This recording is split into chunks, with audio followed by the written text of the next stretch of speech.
성경 열왕기상 2장 26절에서 35절 같이 읽겠습니다. 왕이 제사장 아비아달에게 이르되 네 고향 아나돗으로 가라. 너는 마땅히 죽을 자이로되 네가 내 아버지 다윗 앞에서 주 여호와의 궤를 메었고 또 내 아버지가 모든 환난을 받을 때에 너도 환난을 받았은즉 내가 오늘 너를 죽이지 아니하노라 하고 아비아달을 쫓아내어 여호와의 제사장 직분을 파멸하니 여호와께서 실로에서 엘리의 집에 응하여 하신 말씀을 응하게 함이더라. 그 소문이 요압에게 들림에 그가 여호와의 장막으로 도망하여 제단불을 잡으니 이는 그가 다윗을 떠나 압살롬을 따르지 아니하였으나 아도니아를 따랐음이더라. 어떤 사람이 솔로몬 왕에게 아뢰되 요압이 여호와의 장막으로 도망하여 제단 곁에 있나이다. 솔로몬이 여로야다의 아들 브나야를 보내며 이르되 너는 가서 그를 치라. 브나야가 여호와의 장막에 이르러 그에게 이르되 왕께서 나오라 하시느니라. 그가 대답하되 아니라 내가 여기서 죽겠노라. 브나야가 돌아가서 왕께 아뢰어 이르되 요압이 이리이리 내게 대답하더이다. 왕이 이르되 그의 말과 같이 하여 그를 죽여 묻으라. 요압이 까닭없이 흘린 피를 나와 내 아버지 집에서 네가 제하리라. 여호와께서 요압의 피를 그의 머리로 돌려보내실 것은 그가 자기보다 의롭고 선한 두 사람을 쳤음이니 곧 이스라엘 준사령관 넬의 아들 아브넬과 유다 군사령관 예델의 아들 아마샤를 칼로 죽였음이라. 이 일을 내 아버지 다윗은 알지 못하셨나니 그들의 피는 영영이 요압의 머리와 그의 자손의 머리로 돌아갈지라도 다윗과 그의 자손과 그의 집과 그의 왕위에는 여호와께로 말미암는 평강이 영원히 있으리라. 여호야다의 아들 브나야가 곧 올라가서 그를 쳐 죽임에 그가 광야에 있는 자기 집에 매장되니라. 왕이 이에 여호야다의 아들 브나야를 요압을 대신하여 군사령관을 삼고 또 제사장 사독으로 아비아달을 대신하게 하니라. 아멘. 솔로몬이 왕위에 올라서 나라를 이제 든든하게 세워가면서 그가 해야 할 과업이 있었죠. 다윗 왕은 그에게 두 가지를 이렇게 유언으로 부탁을 했어요. 하나는 율법을 지켜 행하라. 그 속에서는 어떤 말씀이 들어있죠? 하나님과 하나 되며 임마누엘의 삶을 온전히 누려라 라고 하는 삶이죠. 두 번째로 원수를 제거하고 은혜를 갚아라. 원수를 제거하라. 솔로몬은 아도니아의 그 악한 의도를 간파하고 처형했죠. 바로 앞절의 앞부분이었습니다. 오늘 본문은 아도니아의 반란에 도와주었던 이 아비아달 그 다음에 요압에 대한 그 어떻게 처형을 했는지 그 이야기를 우리에게 들려줍니다. 우리 성경 전체적인 관점에서 한번 봤으면 좋겠어요. 주님께서 뭐라 그래요? 나를 따라오려거든 자기를 부인하고 자기 십자가를 지고 나를 좇을 것이니라 라고 말씀을 했죠. 바로 이 부분으로 해석을 하면 이제 솔로몬이 어떤 사람이 된 거예요? 이제 하나님과 함께하는 새 사람, 새 나라를 세우는 모습을 볼 수가 있어요. 이스라엘이라고 하는 전체를 나라고 볼 때, 그죠? 이스라엘이라고 하는 전체를 나라고 볼 때 이제 새로운 왕이 세워진 거죠. 여러분 속에 새 왕은 누구예요? 예수 그리스도입니다. 우리는 예수 그리스도를 왕으로 삼고 살아갑니다. 그런데 이 왕을 시기, 질투, 대적하는 자들 그들이 이제 지난 시간과 이 시간을 통해서 다음 시간까지 계속해서 뭐예요? 처벌하고 있는 이렇게 모습을 보게 되는 거죠. 그걸 뭐라 그랬어요? 이 나의 옛사람이라고 봐도 된다. 이스라엘 백성으로 말하면 가나안 땅의 7족속으로 봐도 된다. 더 나아가서는 세상이고 사단이라고 봐도 된다. 그건 어떻게 된다고요? 버려야 된다. 그죠? 옛사람을 벗어버리고, 그죠? 그리스도를 옷 입는 사람이 되라라고 하는 말씀의 권면으로 보시면 이것이 바로 이렇게 복수하고 살아가는 것이구나라고 해석하지 않을 수가 있어요. 그런데 그렇게 보지 못하면 어떻게 한다고요? 복수가 된다고요. 그래서 이 이슬람교 같은 경우는 이 복수의 문화가 자리 잡고 있는 것을 우리가 볼 수가 있는데 성경은 우리에게 복수하라고 그렇게 말씀하고 있지는 않아요. 원수 갚는 것이 누구에게 달려있다? 하나님에게 달려있다. 가라지를 심어놓고서는 어떻게 해요? 뽑을까요? 그랬더니 그냥 두어라. 왜요? 기회를 주라라는 거예요. 마지막 때에 추수 때가 되면 내가 먼저 뽑아서 불에 던져 넣을 것이고 알고 모아서 천국 곳간에 넣으리라 하신 그 관점에서 보셔야 우리 속에 옛사람을 하나님은 이렇게 끊어버리기를 원하시는구나 라고 하는 관점으로 오늘 본문을 보실 수가 있게 됩니다. 그래서 먼저 26절 27절에서 제사장직을 이제 파면하는 거죠. 아비아달의 제사장직을 파면합니다. 왕이 제사장 아비아달에게 이르되 네 고향 아나도스로 가라. 너는 마땅히 죽을 자로 돼 네가 내 아버지 다윗 앞에서 주 여호와의 궤를 메었고 또 내 아버지가 모든 환난을 받을 때에 너도 환난을 받았은즉 내가 오늘 너를 죽이지 아니하노라.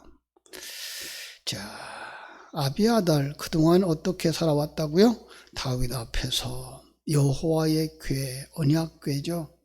그 일을 매는 일을 잘 감당하고 제사장 직분을 잘 감당했다라는 거예요. 그런데 그죠? 그런데 안타까운 거죠. 우리의 신앙은 한순간만 잘했어라고 자랑하면 안 되는 거죠. 우리의 신앙은 마지막 순간까지 하나님 중심의 삶을 살아야 되는 거죠. 그죠? 정말 하나님 앞에 충성스러운 사람들, 그 하늘 생명을 가진 사람들은 합력하여 선을 이루시는 하나님의 일하심을 볼 줄 알아야 되고 그 속에서 자기의 정체성, 자기가 누군가를 깨달아 알아야 되고 자기의 사명을 어떻게 감당해야 될 것인가를 알 수가 있는 거죠. 그런 모습들을 우리가 어디서 보죠? 포로로 잡혀가서, 그죠? 다니엘과 같은 경우에 포로로 잡혀가지만 왕이 바뀌지만 그 자리에서 충성스럽게 그 자기의 직무를 잘 감당했던 그런 모습과 같은 거죠. 그렇습니다. 비록 포로로 잡혀가 이방 나라의 총리가 됐어요. 그럼에도 불구하고 그는 거기 속에서 자기 사명이 무엇인지를 분명히 했고 하나님의 사람으로서 주어진 환경 속에서 어떻게 살아가는 것이 세상의 소금, 세상의 빛이 되는 것인가를 알았던 것이죠. 그렇습니다. 여러분, 우리는 어떤 환경 속에서도 자기 정체성을 잃어버리면 안 됩니다. 어떤 상황 속에서도 자기 사명을 잃어버리면 안 됩니다. 이 새벽에 여러분, 그래서 나 자신의 정체성을 다시 한번 확고히 하는 시간 되어졌으면 좋겠고, 그리고 내 사명이 무엇인가를 분명히 깨달아 알아서 자기의 사명에 충실할 수 있는 사람들이 되었으면 좋겠습니다. 그러하지 않으면 어떻게 된다고요? 아비아달처럼 직분을 파면당합니다. 제사장이지만 여호와의 기름 부음 받은 왕에 대항해서 계속 반역을 도모함으로써 제사장 역할을 포기한 사람과 같은 거예요. 정말로 하나님의 귀한 직분을 맡은 자로서 그 직분을 참 충성스럽게 감당하지 못하면 어떤 것과 같다고요? 그 직분을 포기한 것과 같다고요. 그죠? 그에 합당한 조치. 아마 그때를 역사적인 그 학자들은 그렇게 그 나이가 대략 80살은 됐을 거다. 그리고 그 후에는 그 사람에 대한 기록은 없다. 그걸 갖다 뭐라 그래요? 하나님의 말씀을 응하게 함이었더라 라고 말씀하고 있어요.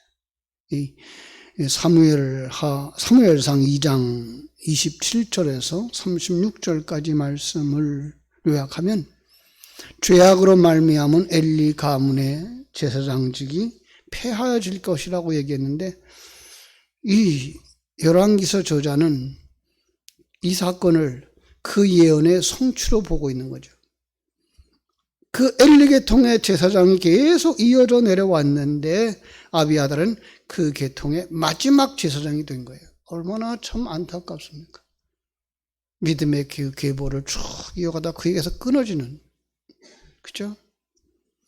이런 사실을 통해서 우리는 뭘 깨달아 수 있어요? 하나님이 자신의 뜻대로 섭리하고 주관하신다. 역사는 하나님의 손에 의해서 움직여진다라고 하는 거죠. 그죠? 이 소리를 누가 들어요? 이 소리를 요압이 듣습니다. 자, 그랬더니 요압이 어떻게 됐어요? 요압은 자기 차례인 것을 직감하고 그리고 아도니아의 그 전례를 기억하고 그 성막으로 뛰어들어가서 단불을 잡았다. 도둑이 제발이 저린다는 말처럼 말해요. 그렇죠? 그러나 요압이 제단불을 잡는 행위는 효과를 보지 못합니다. 출애굽기 21장 13절 14절에 보면은요, 제단을 도피처로 삼을 수 있는 자는 5살자에 국한되기 때문에 그렇습니다. 요압은 다윗의 뜻을 거스려서 자기의 야욕과 복수심으로 이스라엘의 두 장수 아브넬과 아마샤를 죽였던 거예요. 하나님은 공의로운 하나님이죠. 정의의 하나님이셔요. 하나님은 한치 오차도 없는 분이에요. 우리 이걸 아셔야 되죠. 그죠?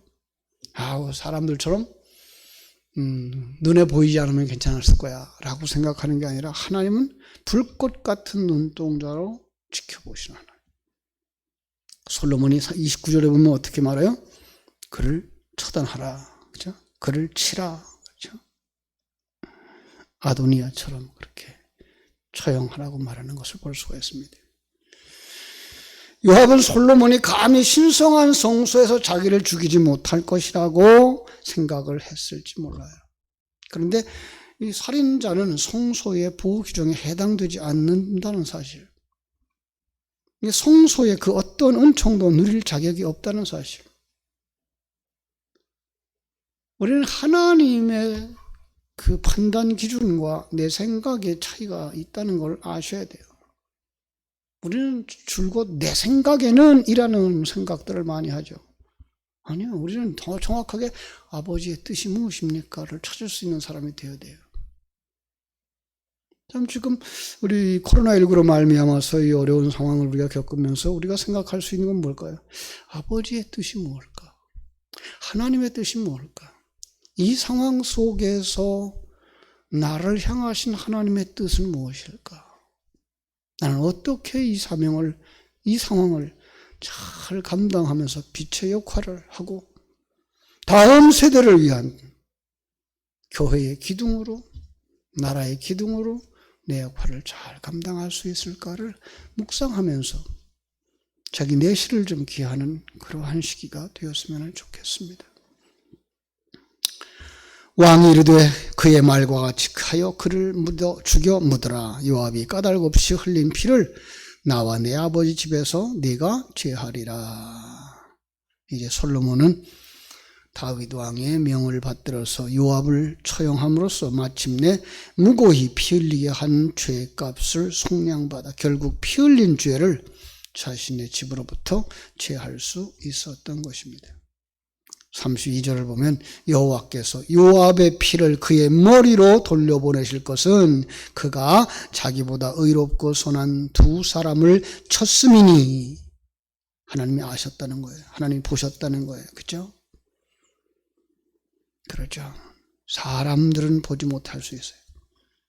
그러나 하나님은 불꽃 같은 눈동자를 지켜보시는 거예요. 그래서 요압은 성소에서 그의 죽임을 당하고 맙니다. 실은 아브넬과 아마샤도 다윗을 대적한 적이 있었죠. 전쟁 때에. 그러나 그는 후에 어떻게 됩니까? 참 다윗과 화해하고 하나가 되어지죠.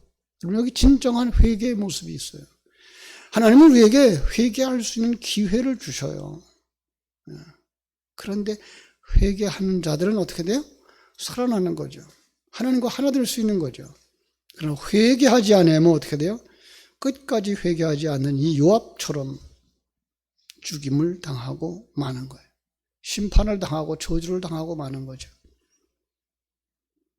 33절을 보니까 그들의 피는 영영이 요압의 머리와 그의 자손의 머리로 돌아갈지라도 다윗과 그의 자손과 그의 집과 그 왕위에는 여호와께로 말미암은 평강이 영원히 있으리라. 솔로몬의 이 말은요, 아브넬의 살해 소식을 듣고 다윗이 요압에게 내린 저주와 같다라는 거예요. 히브리인들은 무고한 피를 흘린 자, 피살자죠. 그죠? 그 피는 그 피값을 속량될 때까지 계속 하나님께 호소한다라고 믿었던 거예요. 반면에 무죄한 자의 피를 흘리게 한 살해자는 하나님의 저주를 받아 당대에 혹은 그 자손에까지 그 피의 대가를 치러야 된다라고 믿었던 것. 왜죠? 하나님의 공의의 실행이고 하나님의 계시의 도구들이었기 때문에 그렇습니다. 다윗과 그 자손과 그의 집과 그의 왕위에는 여호와께로 말미암는 평강이 영원히 있으리라. 이 말씀 들으면서 어떤 생각이 나요? 영적인 계시구나. 네. 그러지 아니하면 우리는 어떻게 생각할 수 있다고요? 하나님의 말씀은 어느 때까지 효력이 있지만 어느 때 지나면 효력이 없나 봐, 이렇게 생각하죠. 그렇지 않습니다. 하나님의 말씀은요, 하나님은 신실하신 분이기 때문에, 그죠? 약속한 것을 절대로 변치 않습니다. 하나님의 약속, 하나님의 말씀은 분명히 마지막 순간까지 영원하다는 사실, 영원히 효과가 있다는 사실. 그래서 우리는 뭘로 봐야 된다고요? 이걸 영적인 계시로 보셔야 되는 거예요. 그죠? 다윗의 집에, 누구의 집이에요? 여호와의 집, 하나님의 나라, 여기까지 보셔야 되는 거죠. 그래야만 하나님의 말씀은 거짓이 없어, 하나님의 말씀은 반드시 실행되는 거야로 갈 수가 있는 거죠. 그러지 않으면 이스라엘 백성들의 역사가 변화되어지고 포로되어지고 나라가 분열되어지고 이런 모습을 보면서 하나님의 약속은 그냥 듣기 좋게 한 말씀인가? 라고 생각할 수 있는데 그렇잖아요. 듣기 좋게 하시는 말씀만이 아니에요. 하나님은 그 말씀하신 대로 반드시 실행하시는 분.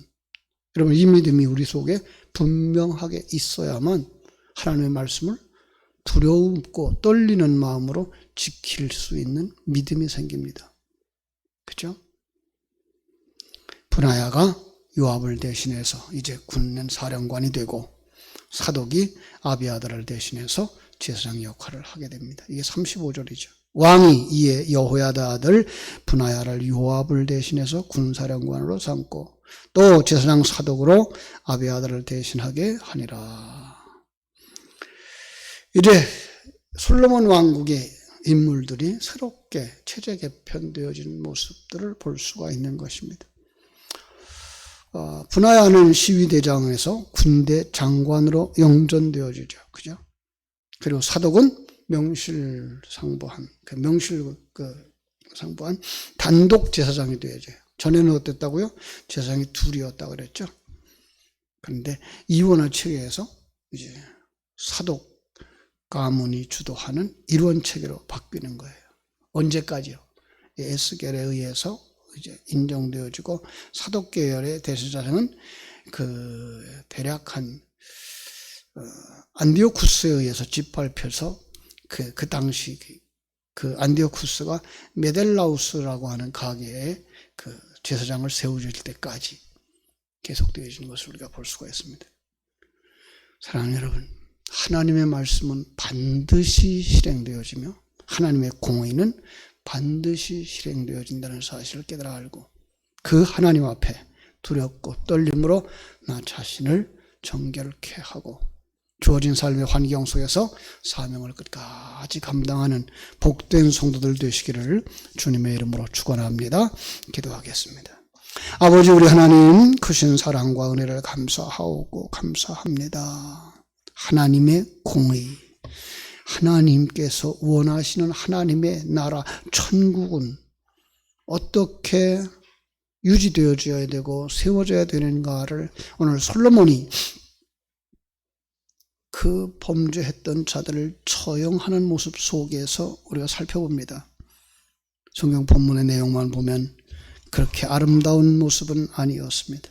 그러나 우리는 그 속에서 무엇을 보는가 하면 하나님께서 오늘 우리 속에 온전한 심령의 천국을 이루기 위하여 내 안에서 예수님만 왕 되셔야 되고 어떤 것도 그 하나님의 왕 되심을 대적하거나 배반하거나 도전하여서는 아니 된다고 하는 사실 앞에 설 수 있도록 인도하시며 주님이 제자들을 향하여 주셨던 말씀, 나를 따라오려거든 자기를 부인하고 자기 십자가를 지고 나를 좇을 것이니라 하신 말씀처럼 내 속에 아직도 남아있는 죄의 뿌리들, 옛사람의 속성들 철저하게 제거하고 회개할 수 있는 이 새벽 되게 하여 주시옵소서.